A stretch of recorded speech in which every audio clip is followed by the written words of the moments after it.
with his brother on his New Heights podcast. Take a listen. Whatever it is, it's football, baby. Come on now.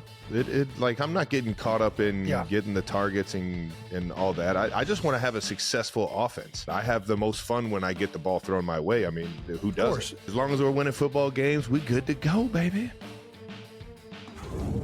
Okay, so first of all, I love his ability to add baby to the end of any sentence. But secondly, there's been a lot of conversation. Our old friend Todd McShay suggested that he doesn't look like he's in shape. And suggested that maybe it's because he spent the entire offseason running around the world and all that stuff. God bless him. I would bring up the fact that he's going to be 35 years old in 2 weeks. He's the same. He is 6 months older or younger, than Rob Gronkowski, who has already retired twice. So it is possible that age is catching up. It's possible that other things. What are you seeing?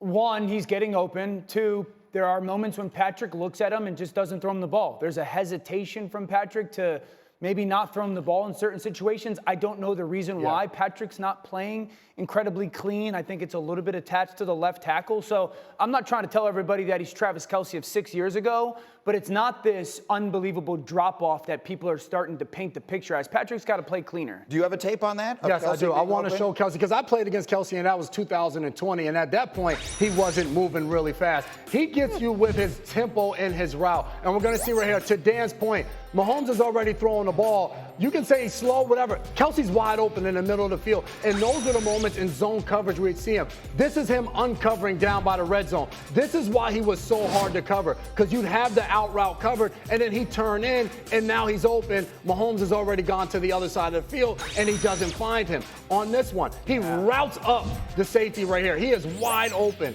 He's already thrown the ball. So to your point, Dano, you just mentioned maybe it's the left tackle. Maybe in Mahomes' mind, that clock is sped up because he knows he doesn't have as much time in pass. I don't know the answer to that, but I'm not ready to say, hey, Kelce, he was enjoying the summer. You have a superstar girlfird, you're damn right, go on tour with her. But he has shown up, and he has played, and he is open, and he is still the same tight end that he was a year ago. You're not, listen, y'all not going to work my blood pressure up over Travis Kelce, because yes, is he old? Sure. That's okay. This man was literally throwing his helmet on the sideline last year, and we were discussing the Chiefs are in trouble. Christmas Day. Like what's going to happen to this team? Who were you impersonating right there? That was a hodgepodge of all the. There was just a lot of amalgamation of all of the worried Chiefs fans. of all the talking heads. And they won the Super Bowl. Like I get it. But Patrick Mahomes has talked about how we are 3-0 and we have not played well.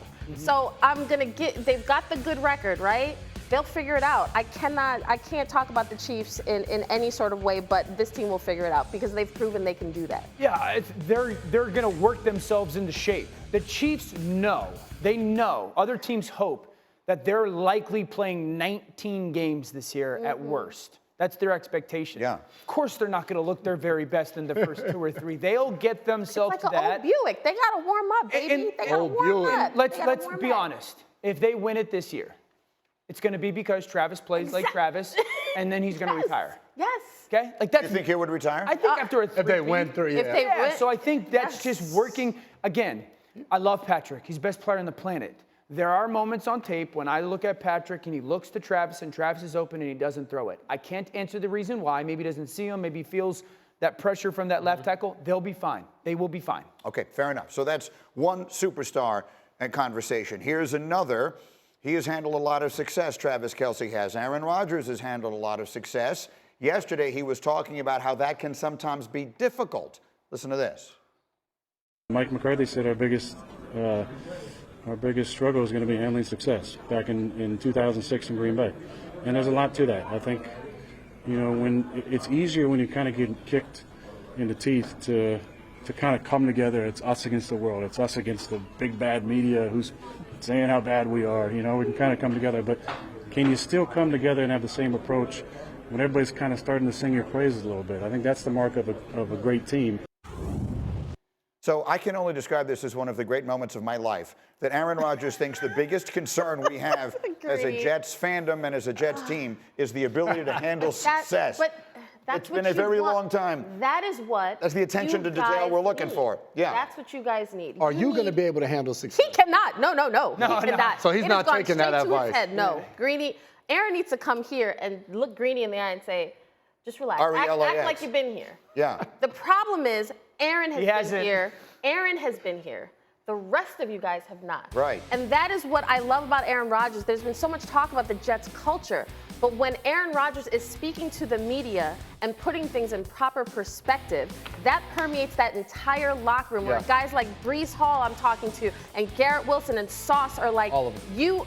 you have to raise your standard. But watching him, that is what makes everything better. You are so right. I know. Can I just, this just crystallized in Hey, my handle mind as you were success, talking. will you? No. It's gone to my head, yes. Listen, here's what I've said this forever, and I'm curious to hear if you guys agree. Yeah. Great coaches speak to their locker rooms through the media. That's what they're doing up there. Bad coaches get up there and say whatever it is they really think. Good coaches talk to their teams.